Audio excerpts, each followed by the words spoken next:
Hey,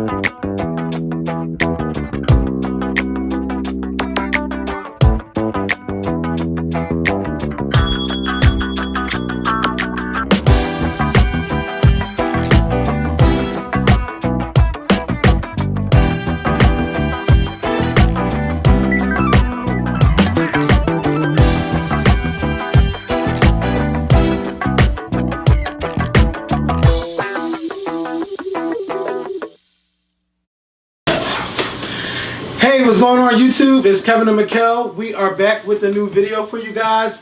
I hope you guys are enjoying your weekend so far. Please make sure that you start this video off by clicking that thumbs up button, which is located right below this video. And please make sure that you share this video on Facebook and Twitter with all of your friends. And if you're watching the Scorpion Show for the first time, I hope that you also click that subscribe button.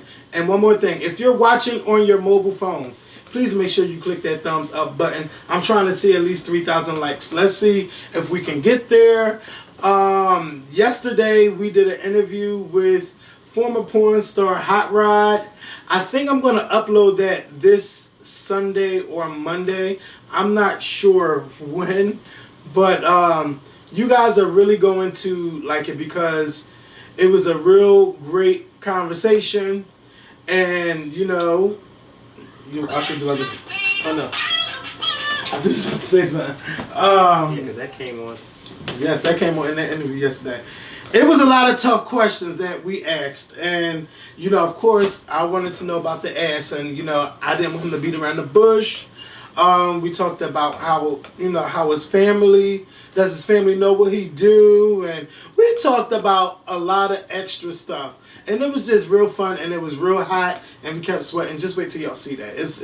It was really good. I think you guys will enjoy it in its entirety, not no part one or part two. I want to give a shout out to everyone who watched our last video. Some people, I do want to address one thing. Some people think that when I brought up the idea that we could do a live show, they think that I'm copying off the read. Let's get one thing clear. That's a show with oh my God, his name just slipped my mind. You just made his name slip my mind. What's his name? Kid Fury. Mm-hmm. He does a show with, I think, another girl or whatever, and they thought I was trying to be like him, but this is something that I've been planning to do for a long time. But does he do they do I think he did like one live show because everybody kept writing like, I'm like, what the hell are they talking about? So I'm assuming that he did like one live show, but I'm not interested in doing a podcast like he does. I'm interested in just doing my YouTube. That's what I was getting ready to say. I thought he did it because I know somebody sent me a link of his one day. I forget which topic it was. I forgot that was the name of his thing to read. You know what I was thinking of when you said to read? I was thinking of a TV show. I can't think of his name. The Real? That's what I thought you were trying to say. That's what I thought you meant. The Real. Mm-hmm. I didn't know because when somebody sent me a podcast, like to listen to a link to listen, I can't remember what topic it was, but when they sent me it to listen to, Stevie J, that's what it was. When they had when he interviewed, yeah, I did. Yeah, that's what it was. I didn't know that they used what do you call it? A live audience either. I mean, I didn't know that either. I didn't because I didn't hear a live audience in that particular what's the name. Or like you said, maybe he's used it once and. But whatever the case, I just want y'all to know that that's not my idea, and I don't go around stealing stuff from nobody. So I just wanted that to be clear. But I thank y'all for commenting and everything. And one more announcement: Little Mo will be coming on the Scorpion Show on October the 4th. So yes, she's booked. We're gonna be talking about a whole lot with her. Like, that's right. I cannot wait. That's going to be October 4th, and she's going to be in Philly also at First Friday at the club at Voyeur. So, you know, if you going to be in Philly or in the area, you should come to Club Voyeur because Little Mo will be there. So we're going to get into this video talking about the hottest topic right now, and that's Mr. C and Hot 97. Now, we've been talking about Mr. C for the past 2 years, and every time we talk about him, it's always him and a tranny, you know, cutting up on the streets of New York City. I say it. It's the truth. You know when I say it. Yes. Oh, child, because you and the transgenders don't get along. When I say it, they don't like me. So I didn't say it. So, because it just so happens when I say it maliciously. Maliciously. And I get about 5 or 6 YouTube videos made about how they can't stand me. Yes, go on.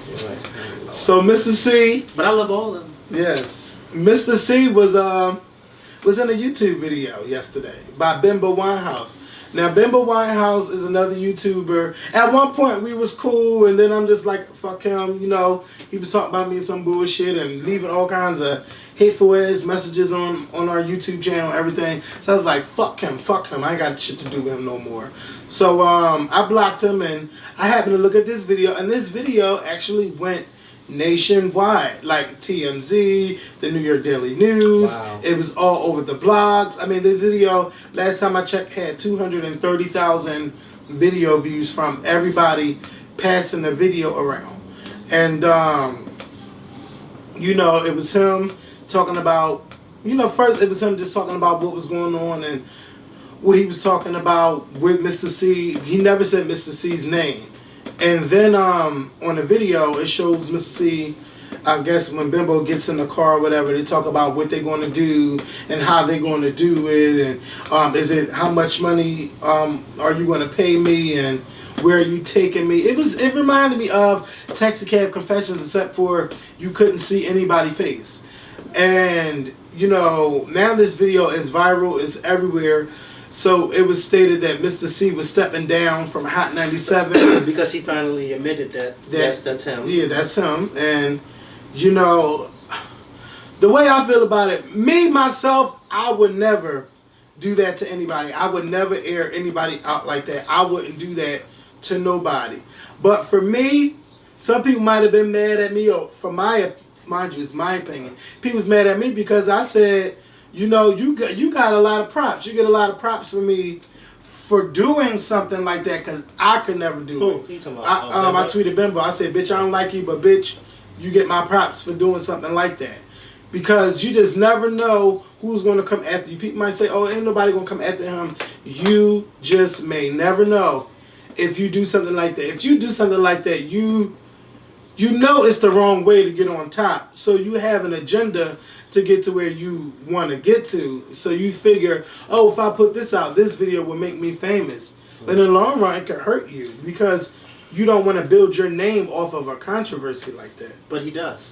Yeah. You know what I noticed about Bimbo Winehouse? He, like, his computer. Go ahead. Like, he was, like you said, I knew him from YouTube, and I didn't know too much else about him other than that I think we were friends on Facebook, whatever the case may be. What I noticed about Bimbo early on, because he was one of those people, like you said, he would be really, really cool with you, and then the next minute he was like saying all this nasty stuff about you, and you never knew where and why you were saying it. It's like me and you having a nice conversation, and then tomorrow I get on Twitter and you're blasting me saying OF, and I'm thinking, what the hell is this stuff? That's how it was with Bimbo, and that's how I proceeded. But in watching his videos, because I did watch his videos, used to watch his videos, and I actually found them quite entertaining. I noticed that he was a big Wendy Williams fan. Mm-hmm. And if you notice, that's how Wendy Williams got on top. I'm talking about Radio Wendy. Yeah, he's a huge Wendy Williams fan. And I started to notice that he started mimicking the way Radio Wendy started out. She started out blasting everybody. She started out trying to air everybody out.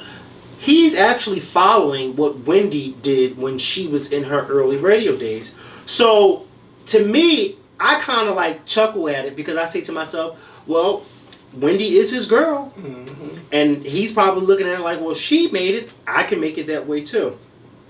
It's a dangerous thing to do because of the fact that you are putting not only yourself in danger, but people around you. Because, God forbid, if you're out one day and somebody sees you, somebody that's not even associated with Mr. C, it can just be a random DL guy, and just feel as though, you know, what you did to him was wrong, and they'll see you and they'll try to attack you, and you be like, why the hell are they attacking me? I don't even know who this person is. Because you do have some crazy people out there that do things like that. I understand what you were saying when you said that he was, what did you say? He was what for doing that? Like, What? you get I give him his I props. understand, like, you're not agreeing with what he did, but you're saying, like, wow, like, that was brave of you to do that, because I don't know too many people who would have. I would have never done that. Yeah, and then you got to think about done that. Your trust. You got to think about your trust now. Yeah. People are not going to befriend you because, let's say you get into an argument one day. Who knows? You may spill all of their tea in a video. No, but I guarantee you, he's going to gain quite a few friends, and he's going to gain quite a few friends from the shady community. The girls who like that type of stuff. You know what I mean? The girls who don't care if airing somebody's information out, and probably don't even care if their information gets aired out. You know what I mean? You know what I mean? Because when you stop and think about it, Bimbo Winehouse didn't just air Mr. C out. He aired himself out. Because how many people knew before this that he was prostituting? I didn't know he was prostituting, but I didn't know that. Yeah, I knew he liked to cross dress too, but I didn't know he was prostituting. So now this is information that's new to me, because I'm like, oh wow, wait, because in the video doesn't it sound like Mr. C knew him prior to this particular? Yeah, he said that he's on the radio. He said that he knew him. Yeah, but like he was trying to get a lot of money just to suck somebody $250 out. Working the streets, I don't know. Well, maybe. Maybe he's gotten that type of money before. But I mean, this goes to show you that this is information that's new to me about Bimbo, because I never knew that he was prostituting. I just thought, well, maybe he liked to dress, I think he was saying that he gets more attention being a female than being a male, because I know he will feel like he was ugly, and he would drink on camera, and he would cry, like. Yeah, like we go back with his and that's the thing too, because I used to watch his videos before he started dressing like in drag and stuff on camera. I used to always watch his videos, and it's like now I don't even know this Bimbo. I don't even know him, and I don't even know that Bimbo because I'm so used to the old one. You know what I mean? I'm so used to the old one, and so it's like kind of sad, because you're like, wow, like you really took the initiative to air this man out in this way. But I guess if this is what he wanted as far as getting this notoriety, he definitely got it. Now let's see if he be on Wendy this Monday when she comes back with her new season of her show. But for Mr. C, you know, it's a shame that something like this had to happen for you to come out and just say what it is, but you've been caught 3 times doing this. And you know, once that 3rd time you struck out, you should have just said, it is what it is. Now, either y'all going to respect me or y'all not going to respect me. Doing these radio interviews, being publicly ridiculed on the air, I don't think that's fair at all. I'm sitting here listening to this Hot 97, what's his name? Ebro, whatever. I don't know him like that because we don't get him here. But from what I see, sometimes he try to be like Charlemagne, and he's not Charlemagne.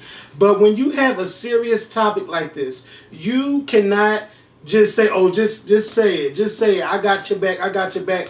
It's saying like you want him to get it out just for the radio, and it's not sincere. Like you're not, there's no nurturing in your voice that everything is going to be okay. It's just, nigga, just say this shit and get it over with so we could go back to what it is. You're a legendary DJ. You this and you that. But this man is really, really going through something. And he can't even admit to himself that he's a gay man. He can't even admit that. And you know, a lot of men go through that, oh, well, I'm not gay, I just like to mess with transsexuals. It's still being gay because you're not messing with a real woman. Oh, here we go. Here we go. Here we go. You know what? Here we go. You know what? It was going really right. But I think it just went really wrong. And you see me? I'm sitting here closed mouth. Because you know what? They've read me enough. They're not going to get me. But some way, somehow, they're going to add me into it. But see, so, you know, like, don't I understand a birth woman. Yeah, I'm straight. No, you're gay.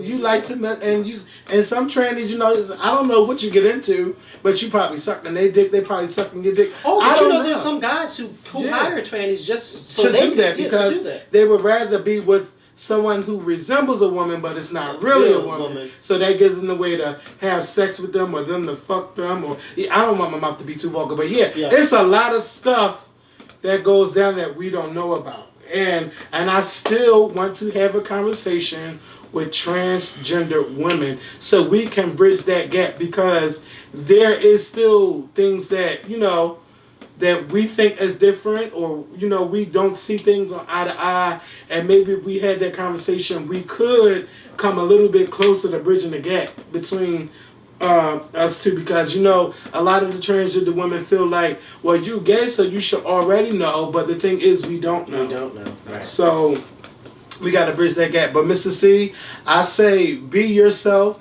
Don't worry about anybody coming at you or coming after you, because the people that do come after you are the ones that are upset with themselves. You know, that you can now be open and they can't. And there's a lot of that going on. And even though you're in the industry where, you know, if you play hip-hop, you're supposed to be a certain way, you are now more respected for being who you are, and you are a great DJ. I listen to some of your stuff.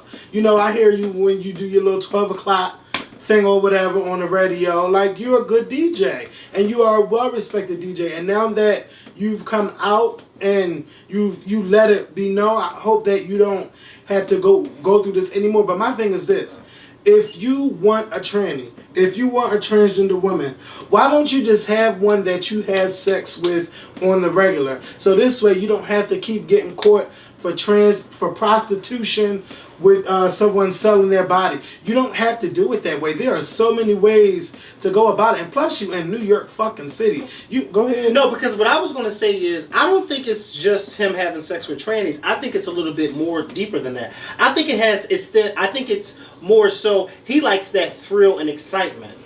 Mm-hmm. Because when you stop and think about it, stuff that we like, we can get it and then be satisfied with it. But when you have a fetish, because that could be a fetish of his, when you have some type of fetish where you just like the thrill, he may actually like the thrill of going out late at night and being with the tranny and having them give him oral sex outside or in his car. He may not want to bring him home.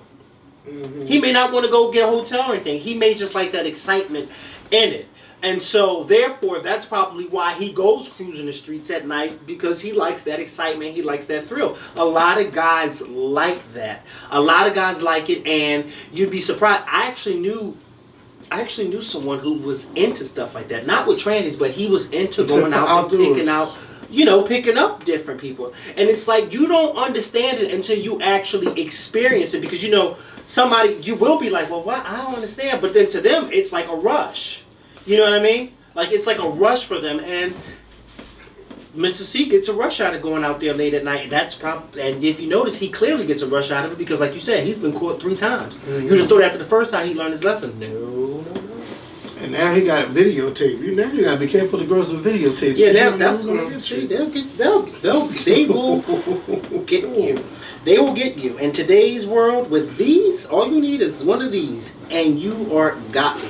Yeah, and you got, and you wasn't even on camera. And you wasn't even on camera. Ain't it funny how it took for him not to even be on camera, just his voice, for him to come out and admit it? But when we knew that it was him that was caught, he didn't want to admit it. Mm-hmm. Ain't that something? Let me tell you something, Mr. C. When you unlocked that car door of yours and let Bimbo Winehouse in your car that particular night, it went from really right to really wrong. And you didn't even know it was about to go really wrong. And he said it happened last year. And Bimbo said it happened. It didn't happen late last year. That it happened sometime like 2 weeks ago. But I can believe Bimbo.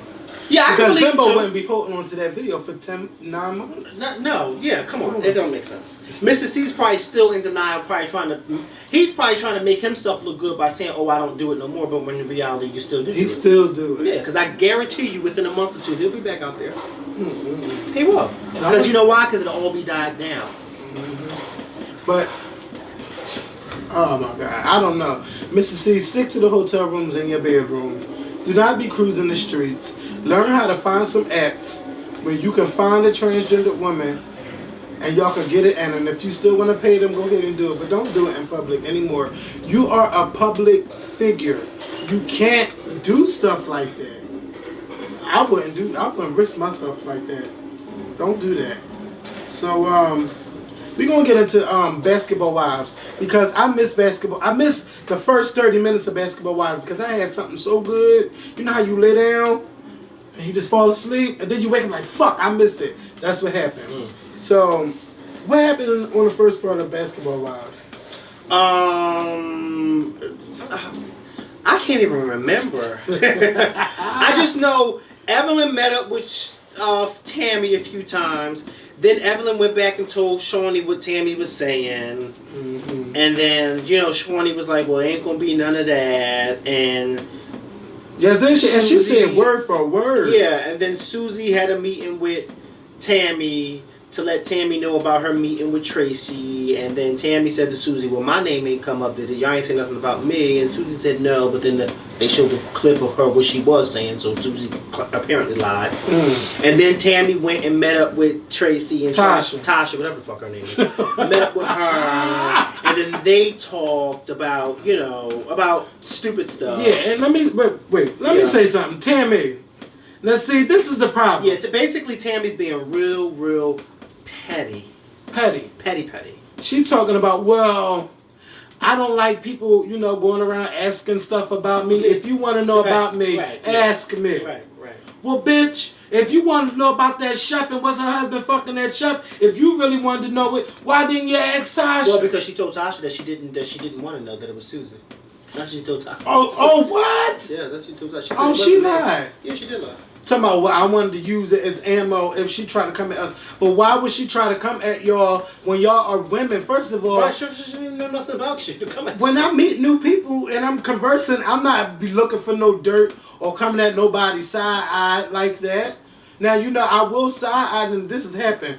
I will side-eye you if we having dinner and you start talking about Michel'le. Now, those games I don't play with. You don't be going around talking about anybody that I work with because I will get you together, and I have.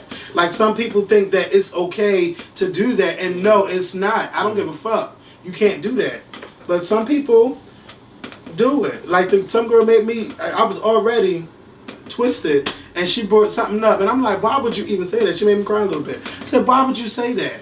Like, but yeah, we had it. Well, because I think people look at us and our relationship on camera, and they assume that, oh, well, y'all don't really like each other anyway, so when we see y'all, we can say what we want to say. Because I told you plenty of times in the past that I had to stop a few people.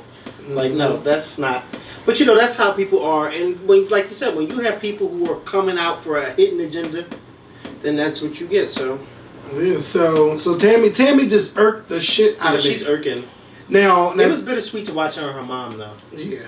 Because that was really, and then for her mom to talk about. Wait, her mom was on this episode. Yeah. Oh, I missed the first. She took her mom out to a spa, and they were just talking about how her mom didn't want to be in hospice. She wanted her final days to be at home. Okay. Which you can do hospice at home, but I don't think her mom wanted the whole nurse and all that stuff around.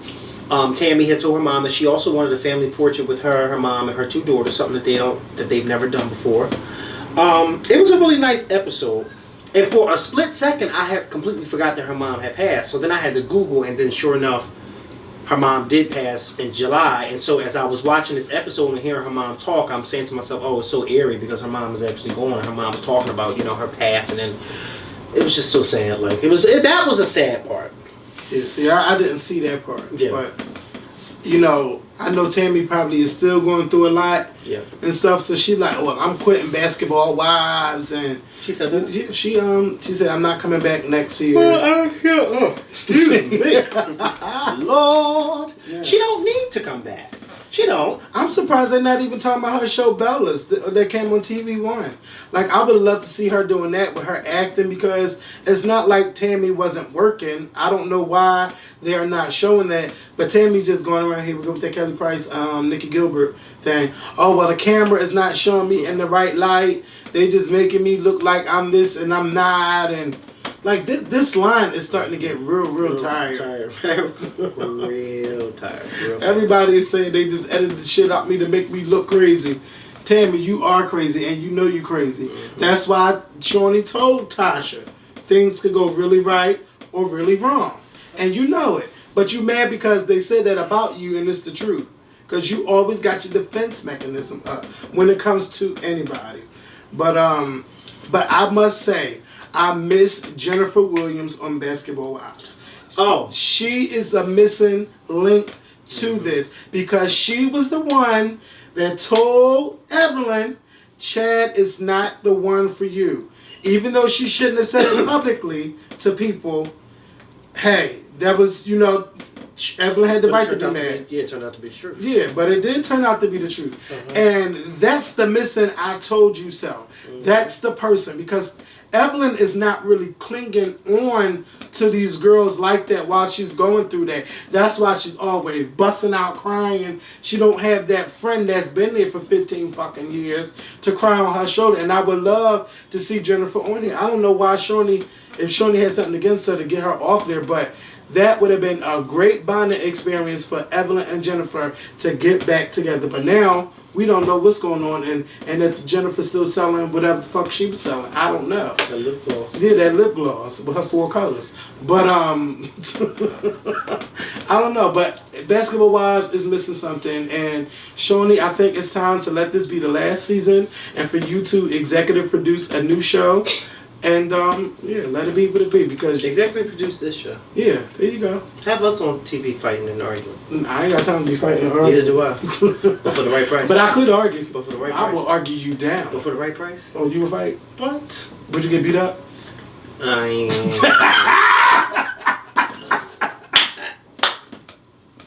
But I ain't got time to be fighting. Because this really, it goes against your character. It does go against your character. The people like, I don't know if I want her on my show. I ain't fighting on camera. Now I'll fight off camera. And then you can talk about it on camera. Well, I ain't fighting on camera. No. I can, and don't let the alcohol get into me. And then you did something to me. Oh, the bitch will come out. So let's just jump right into R&B Divas reunion. Yes. Because you know what? I tweeted about this last night. I just want to get this off my chest real quick. I tweeted about this last night, and a few people were trying to figure out why. And I explained to them. I don't really see it for Claudette Ortiz coming back next season. And your mom said something that I was thinking while watching the reunion with your family, which, by the way, remind me never to watch anything with Nina again. Nina was just talking for no damn reason. I mean, she was just talking. We're all watching and Nina's talking. And you're like, Nina, why are you talking? Like, shut up. So wait until the commercial. Damn. So anyway, I should have came upstairs with you. Amber had to tell her about 3 times to be quiet. And I had to tell her twice. Shh. Damn, I can't hear what's going on. But anyway, and this is when then y'all wonder why I don't come over here on award shows. Because there's too much going the fuck on. But Claudette. Your mom said it before I could even say it, but I was thinking it. Claudette was like, you probably throughout part 2, you probably heard about 10 things come out of her mouth. And 10 words. 10 words. 10 words. And for the rest of you, she was just sitting there like, and it was like, Claudette, I'm almost forgetting that you're even there. Mm-hmm. You know what I mean? Like, you don't even, and to me, I don't care what nobody say, but to me, it feels like Claudette is still not comfortable with telling her truth. And I just feel as though if you're on a reality show like this, if you're not going to be comfortable telling everything, then you need not to be on the show. But see, this is the thing. Well, hold on. Let me finish real quick. Because she, for this show, made so many excuses. And I was so happy that Little Mo had got her together on the first episode. She had made so many excuses about why Ryan Toby left her stranded and living in the car. First of all, this is your ex. Weren't they married? Yeah. And he's the father of one of her kids, right? That's 2. Two of yeah. How on God's green earth can you possibly make an excuse for somebody like that who left you? Like Little Mo said, he had written a song or did something like that. Ain't no way in the world. I don't care if he is your ex. Your ex is going to let you, the mother of his child, of his kids, sleep in a car for as long as you did, Claudette. Like, to me, it's just you were making excuses for him. And then you kind of made an excuse for the guy who beat up on you, the other one who you were in a group with. It was just like, Claudette, you're not all the way made there. Up an excuse for him. She was just saying how she was young. This was before City High was together. She was a teenager. Yeah, but it was more so I was young. But she didn't really condemn him. Like, it was wrong. Like, say it's wrong what he did to you. She was just going back on the forth of, and this is the problem that a lot of people have with females, because they feel as though when you are the victim of something, you somehow start blaming yourself. Okay, you were young, but he was wrong for what he did, no matter how old you were, no matter if you were 17 or 97, he still shouldn't have beat on you. No, it's not right for none of them. No, it's not right for any of them. And for me, I just felt as though she was putting a lot of stuff. Like, for instance, she really made an excuse for Ryan Toby about him, and she said something to the effect of like, "Oh, well, he wasn't really doing like something at the time." Because I think because she's in denial, she's never. That's what I mean. And like, she doesn't. She's no. It's not that she shouldn't be on the show, because I think she should be on the show. The problem is the producers over there at TV motherfucking One wanted this to be about Kelly Price not liking the girls, and you guys need to have some drama. Y'all need to fight over who's going to be the producer of this motherfucking monologue when you have a woman on this show that is so fucking sad. If you want to exploit something, exploit fucking that. Talk about how many women go through that living in a car and homeless, husband making all this fucking money and just leaving them out on the street. Fuck Ryan Toby. Gonna have her living in a motherfucking car. Yeah, and then I didn't even tell her story. I didn't know she wasn't there because something was going on with her daughter. Fucking exploit that. Show how she was in the hospital being a mother. Y'all didn't really get to the nitty gritty of Claudette Ortiz being on this show. Y'all banked on Kelly Price being the bitch. And she was the bitch. The Wicked Witch of the West. Whatever the fuck y'all want to call her. Kelly Price was that bitch. I think she had some excuses.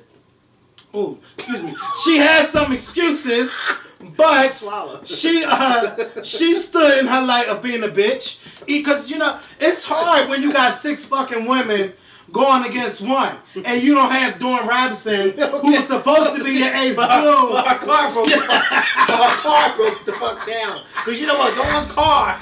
That's one bitch whose car breaks down on every occasion. Oh, they said it broke down on somebody's birthday. I don't know, but Dawn this week. Dawn is 47, 48, and you mean to tell me you don't have a soapbox to stand on and say, no, this is not how it's going to go down. Now, Kelly, if you don't want to do it, then I'm still going to do this because I'm going to get my money, okay? Right. I don't just want to be known for doing En Vogue, especially when I have this opportunity on the table. Right. Little Mo set them bitches straight. She said...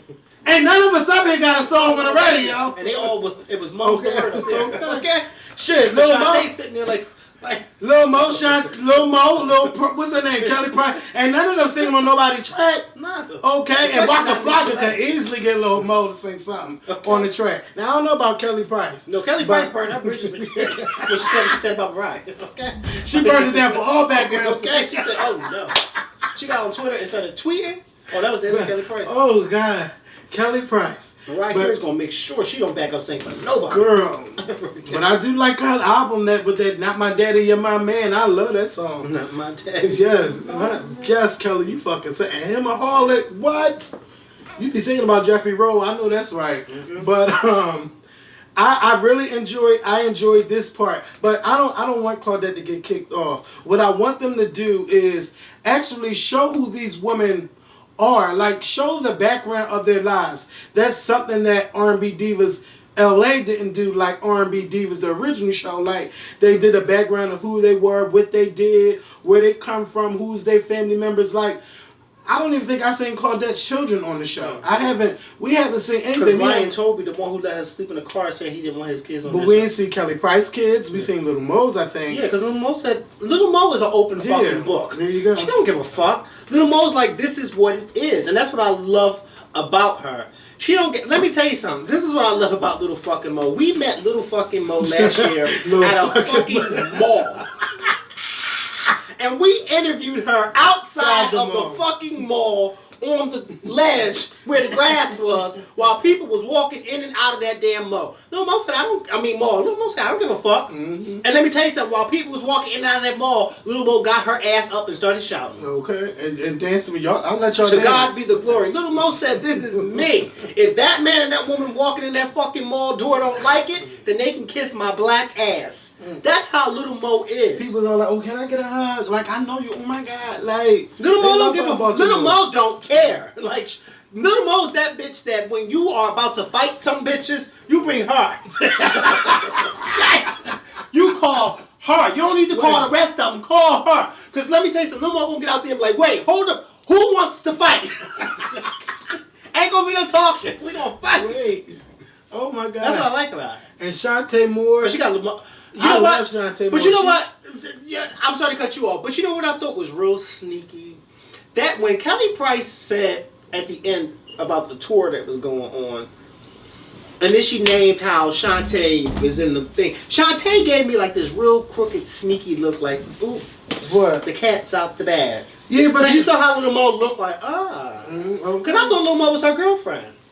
Well, business is business. Well, yeah, I guess. But but for the whole season, her and Kelly was going at it like, tomatoes and bananas, and now, and Michel'le let it be known. Oh, I wasn't invited. No, because Michel'le, something's in my heart. Like, how many songs you got? She could be the opening fucking act. Yeah, for 2 or seconds. intermission. She gonna sing that squidum bum boom boo doo, whatever song that was, and then she'll sing something in my heart, and then she'll have a No, seat. and then she can do her Diva monologue skit and talk about how Dr. Dre, because when she said Dr. Dre beat on her. Yes, Wendy Williams, you have a way of getting the truth. Okay. I love it. And she kept because your baby daddy. Okay. Well, one of them. Yeah. Well, if it wasn't sure, Then it was Dr. Dre. But let me tell you something. Wendy Williams is just like everybody at sitting at home watching. Mm-hmm. That's why people like Wendy, because she's like... She gets the nitty gritty. Can you imagine Wendy at home? How she really talks at home? Okay. She probably knows everybody's business at home. Mm. Wendy could write a book when she's 80 and talk about everybody. Yeah. Because I would love... First of all, I'm be too old, but I still would love to read it. I would love to know... of course, that's how she makes her living. What made her living, because now... Like, I do love TV Wendy. Mm-hmm. I love TV Wendy, because you don't have to bring anybody down, talk bad about people. But what Wendy did was she talked bad about you in front of your fucking face, bitch. You come in her studio, she would talk about you. Then she'll say, "Now take your headphones off, and I'm gonna watch you leave," just so that y'all don't have a conversation about, bitch, why you say that about me on the air? No, I want to see you leave. Goodbye. I said what all I had to say, and goodbye. Because Wendy tried Kelly and she tried Michel'le, but I just found it weird. Like, now all of a sudden you and Michel'le is just so cool. But then a couple years later, now you trashing Michel'le again on TV. Like, I'm talking about, ain't nobody gonna watch her reality show. She's boring. She's this. She like Wendy went in, and I didn't like that at all. Because you either gonna be for somebody or not be for them. If you're not gonna be for them, if they come on your show, bitch, you better still be in that. I'm not here for you. Tell us why we should buy your shit because I think you're boring. Talk to them like that, like you did on the radio. But no, you ain't gonna do that because you're TV Wendy. You don't want to upset nobody.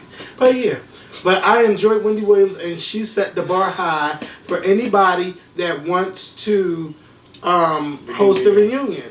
Like now, Andy, bitch, you better step your game up when you do these housewives. You gotta just put it on out there. But Andy can be messy. Oh, very. He can be very messy. He ain't like Wendy messy. No, he's not. But you know what? Andy can be messy. Because Andy, you be like, ooh, Andy, you messy. Because Andy, this is messy Andy. Andy will listen to somebody say something, he'll be just like this. Oh, well, did you? Oh, so you did do that. Oh, so what is she talking about? I like that because that's me all day. Oh, huh? Oh, wait, she said what? That's the instigating part. You gonna let him talk to you? Because I do it here. Yes, I do. Yes, that thunder is coming. But this R&B Divas thing, it was good.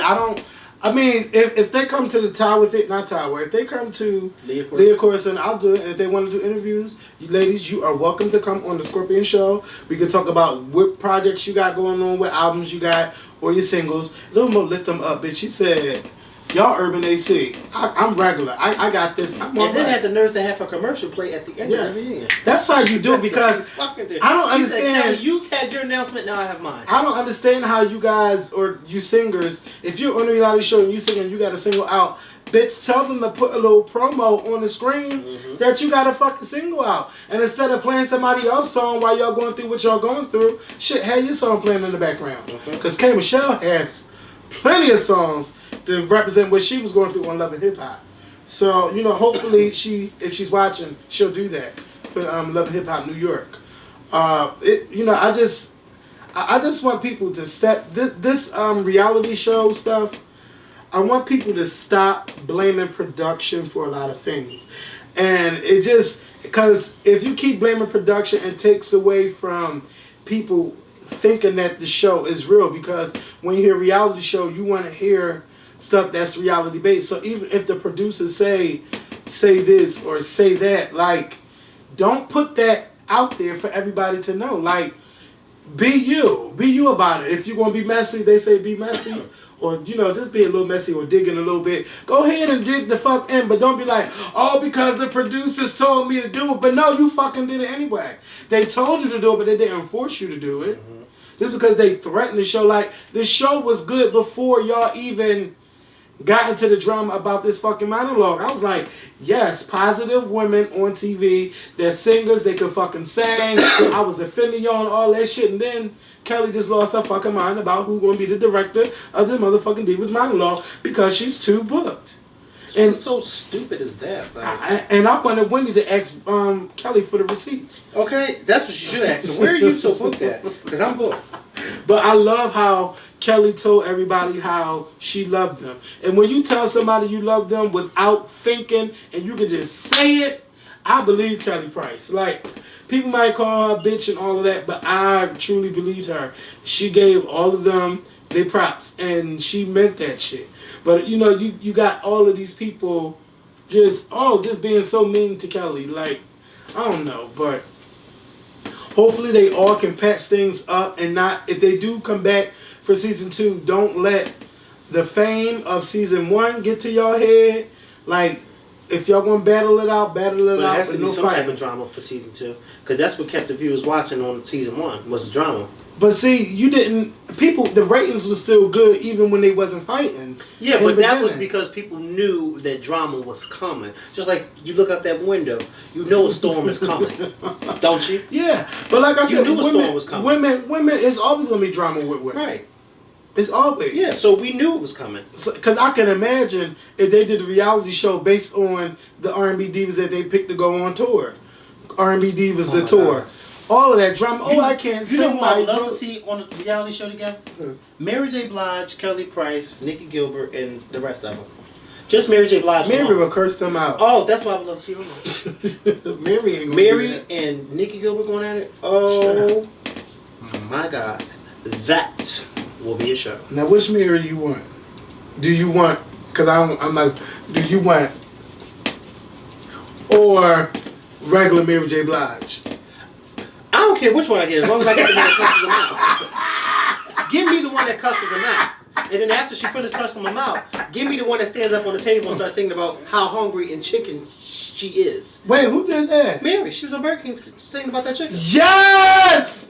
I forgot all about that. I didn't. Yes. What she say? Crispy chicken. 2 letters. Wait. Fresh from me. And then you got the nerve to have a picture with you and Mary J. Blige. I never changed it after I took that picture. What's the name? Yeah, it's always been Mary on here ever since we came back from Tamar old house. Look, well, if y'all can get in. Let's see if he gets invited back to the new house. Chad, you tried it. You tried it. But see, they don't know. It's not my business to tell them stuff. But they just don't know. But they just think you just always defending her. But y'all don't know.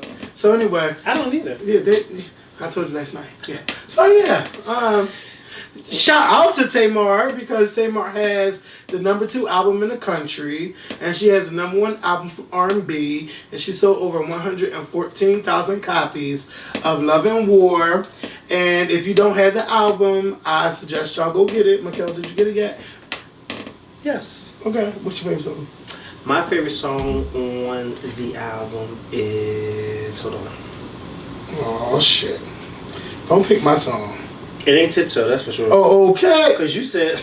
I'll go there. Don't. I'll go there. Pieces. What is it? Pieces of... Yes, that's the song. Pieces. Mm-hmm. I don't want no pieces. Anyway. Now tell them why you don't like Tiptoe. Because she's too grown for a song like that. When It's the you told me truth. that day, I hollered. Yeah. Because of how you said it, it caught me off guard. Okay. Yeah, but apparently that's what her and Vince used to do, Tiptoe. So that's why they thought it would be cute to have something like that on the album.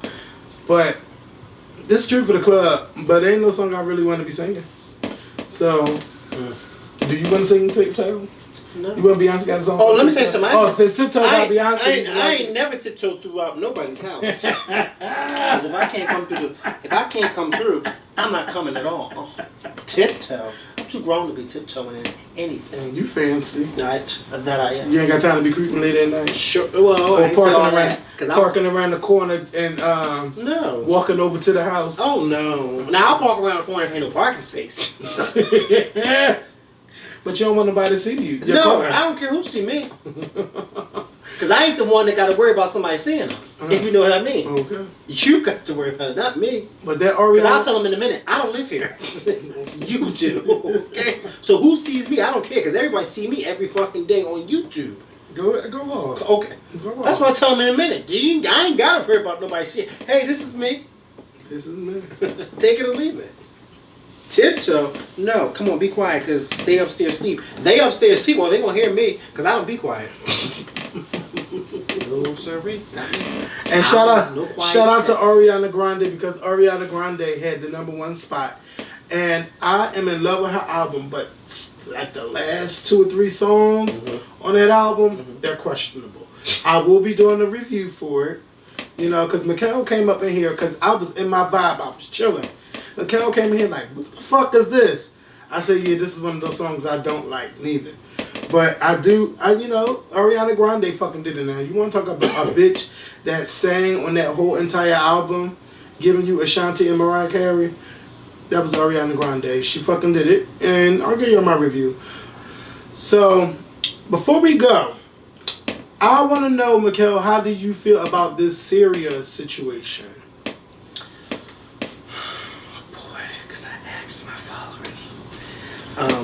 Because my opinion is this. I'm just tired of wars. And I'm tired of us getting into everybody's business. I'm split. And I'm going to tell you why I'm split.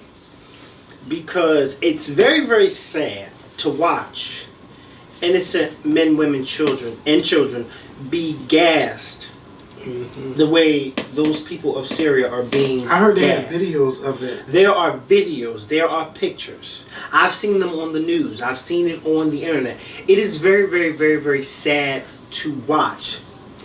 And you say to yourself, oh my God. When you see stuff like that, you always say to yourself, oh my God, I wish there was something that somebody could do, or I wish there was something that I could do.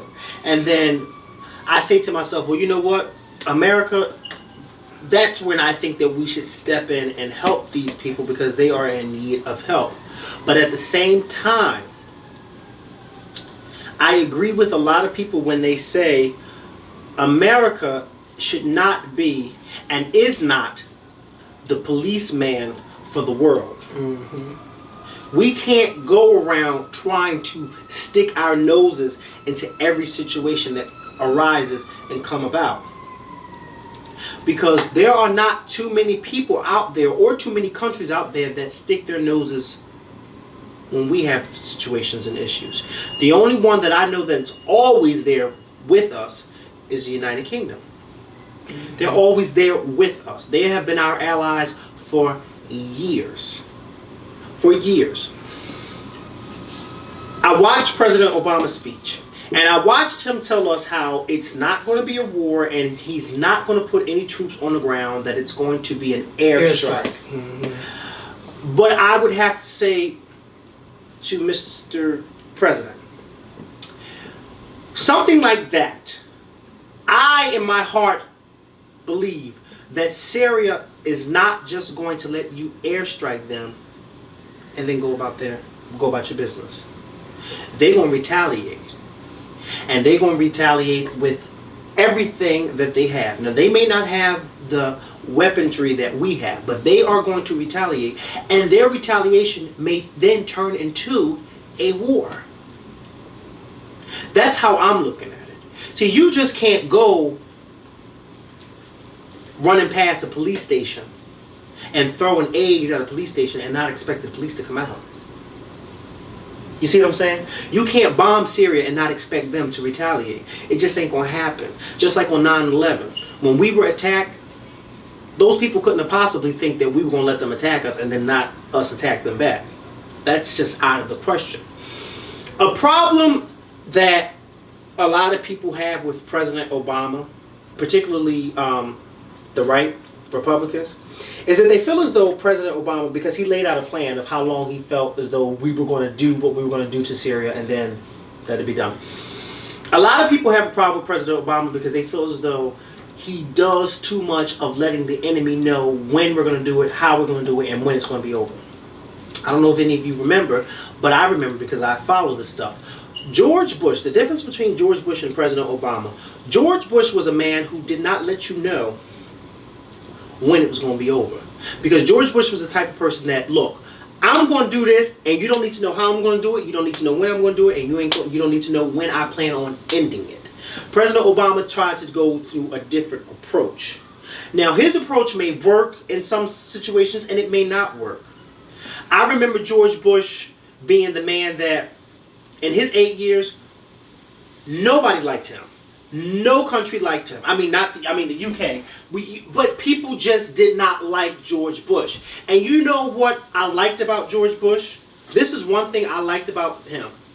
No matter what people said about him and no matter what people thought about him, he always stuck to what he believed in. And it kind of reminds me of you. You don't care what nobody says. If Kevin is, then it's Kevin. And that's what George Bush was to me. I think President Obama, he needs to get, his backbone needs to be readjusted just a little bit. Because he ain't got a backbone. He's a little bit timid in this situation. Because this is how I feel. He's the commander-in-chief. I don't agree with him going to Syria or striking Syria 100%. I don't agree with it. But I feel as though if you're going to do it and if you say that you're going to do it, then do it. You're the president of the United States. Stop giving this half-ass, well, I don't know, and I need this. And no, if you're going to do it, do it. If not, then don't. Stop wasting our time. But what I will say to you, Mr. President, is that you have 4 more years in the White House. After you are finished striking Syria, you need to strike down on the school systems in Philadelphia, the school systems in Chicago, the school systems in Detroit. You need to try to strike down and try to have a conversation with the governors. Not even strike down. How about just doing what's right, like our own backyard? Detroit is fucked up. Yeah, this country is fucked up. Mm-hmm. Okay, I am so tired of going to the gas station and paying almost $4 for regular gas. I'm so tired of it. I am so. But what's up with these other countries? What's up with Japan and China? Why can't they go over there with their army and because you know why? Try to make things because they feel as though it's not their business. Mm. Just like, I don't care what nobody say, but Russia's president, Vladimir Putin, has been getting President Obama and the Obama administration together these past few days. He's telling President Obama and his administration, look, this is not your business. Everything does not always have to be America has to be involved. That's what he's saying to President Obama. You don't always have to stick your nose into everything because basically you are not the policeman of the world. So stop acting like it. I feel as though I agree. We're not. And we need to start focusing on home.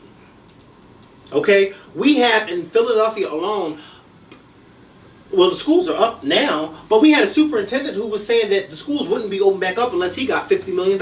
Excuse? Oh, yeah. Shit is that to say? Like, what? Are we really that bad? He got it. Or they're going to find out, like, if they, I don't mind, crazy. if they have the tax, if they add that 1% tax like they plan on doing, I don't mind paying that. But I want them to be responsible with the money in the schools. I want them to teach these children right.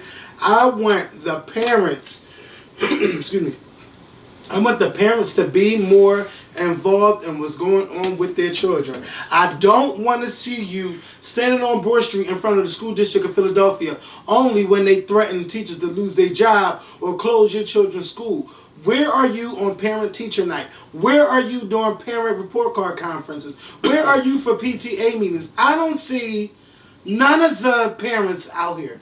All I see is the kids be going to school looking nappy, their clothes wrinkled. Like these A lot of these parents don't even give a fuck, and that's real bad. And that's why some teachers hate doing their damn job or hate going to school because they can't even get the proper participation from the parent. And then when you call the parent to find out what's going on, the parent want to curse you the fuck out because you telling them about what your child is doing and how your child is disrupting the class from somebody else that wants to learn.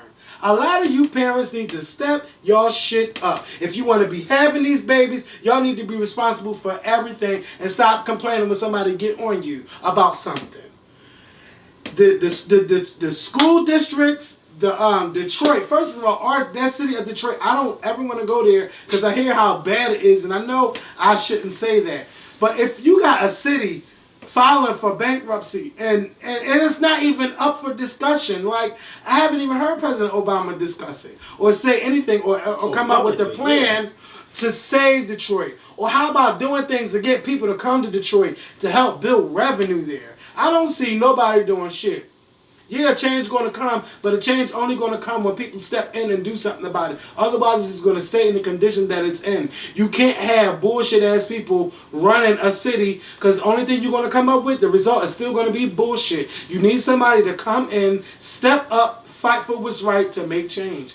And that's the only way all of this stuff is going to happen here in America. We got children hungry here, and we going out to all of these other countries feeding them. When you got 1 in 5 children, I'm preaching, 1 in 5 children starving.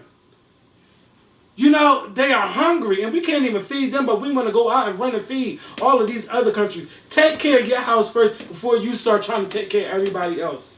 So I'm getting mad just thinking about all of this stuff that's going on here. And we worrying about bombing Syria and stuff and raising our taxpayer money up and all of that shit. Bombing another country. Then don't think the gas won't go up. Oh. Don't think the money going to go up. You know, everything's going to look bad again. You think money look bad with the war with Iraq. And that was a 10-year war. Oh, God. I'm tired of wars. I'm tired of fighting. I just want the president to do what he's supposed to do for Americans and just leave it alone. Then nobody wants to sit back and let another country do all of that. But what about these countries bonding together and not just America's doing the fucking airstrikes? I want to see China. I want to see Japan. I want to see Russia. If Russia is an ally to fucking Syria, why not Russia go over there? They send a Russian army over there to tell them to stop bombing their own fucking country. Who bombs their own fucking people anyway? Who in their right mind think it's okay to fucking do that to your own people? And if y'all people was smart, what y'all would do is band together and fuck that fucking army, fuck that government up. Tear that shit the fuck down, kick them up out of office. It's more than y'all than it is of them. That's the problem. Y'all think, you know, y'all not fighting together. Fight together. Y'all could do it. You could band together and fucking do it. All the people in Egypt kicked that one fucking guy out. All them riots and shit, like when they fed up, they fed the fuck up. And the Syrians got to stand up and fight. Americans is not responsible for everything that goes on in all of these countries. And it's making me mad that they think that we are the world police. We are not the world police. I want to see these other fucking governments going over there to fight from other countries. President Obama is waving his baton. President Obama, he keep it up on. Like they waiting on Obama to say something. Right. England, why England got to wait for the United States? But no, England's not. England, let me tell you something. Their government voted no. And you know what their prime minister said over there?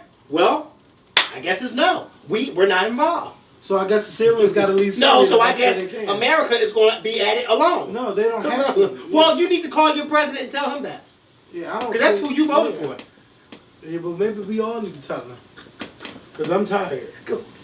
In my Kelly Price voice, I'm tired. Okay. I'm tired of the baby mama. Because you know, President Obama's, you know, he's doing things, but he's doing things the wrong way. See, now, let me tell you something. If he would have got on camera and said, this is going really right or really wrong. You know, I would have wrote him and said, well, it went really wrong. Okay? And you're lucky you're not. Let me tell you something. Let me just think about this. I always think about stuff like this. Imagine if this issue with Syria and this whole pressure mounting up on President Obama would have happened late last year during the election. Do you think Obama would have said, okay, we're going to go bomb Syria? No. Why? Because that would be, the Republicans would get on his ass, and then they'd be like, look, he's trying to send us to war. We already been in war with Iraq. Who knows how long we're going to be there? We don't need to go to war. Republicans wouldn't have got on him for that. Republicans, a lot of Republicans want him to do. Hell, even the Speaker of the House has agreed with him. Yeah, but then you got some people that don't want him to No, go it's to not war. Republicans, it's Democrats. No, it's both. It's Yeah, but I'm saying Republicans I know are the the head type, Republican. they're like, look, if we got to go to war, we need to go to war. They'll be agreeing with him. See, that was the Hello? Well, I'm listening to right that. here. Glenn, go ahead. That was the Republicans' issue with Hillary Clinton. Because remember, when Hillary Clinton was running for president, she voted to go to war in Iraq. Mm-hmm. And the Republicans said, well, Hillary Clinton, and then all of a sudden she started backpedaling. But they said, well, wait a minute. You actually voted to go to war with Iraq. So you were actually on our side. So now why are you? You see what I'm saying? So no, it would be Democrats. I think Obama would have had a harder time trying to convince us, his constituents, to vote for him. Because we'd have been like, no, we're not trying to vote to get into a war. Just like I always say with George Bush and Hurricane Katrina. Katrina happened after the election and after the inauguration. But just imagine had Katrina happened before the summer of 2004 during the election, and if his response, no, he wouldn't have gotten reelected. No. And if Obama would have said, we're going to go, he probably wouldn't have been reelected last year. When you think about it. Because there have been a lot of people, his Democrats, that said, no, we don't want to go to war. We just came out of 2 wars. We don't want to do that. All this war talk is making me tired. I was about to say, I thought you were going to say it's making me hungry. Oh, I mean, I ain't got nothing to eat today. I'm going to go put my fish in the oven. It's the win. Yeah, that storm's coming. Mm-hmm. That's Kelly Price. She's booked. And this is her next gig. But she's booked. Hey, Kelly Price got booked for ATL. She's coming to ATL for something this weekend. I read it. So congratulations, Kelly. Oh, yeah. So we're going to get out of here. You guys, y'all have a great weekend. What else? Yeah, that's it. You know, have a good weekend. We'll talk to y'all next week. Peace.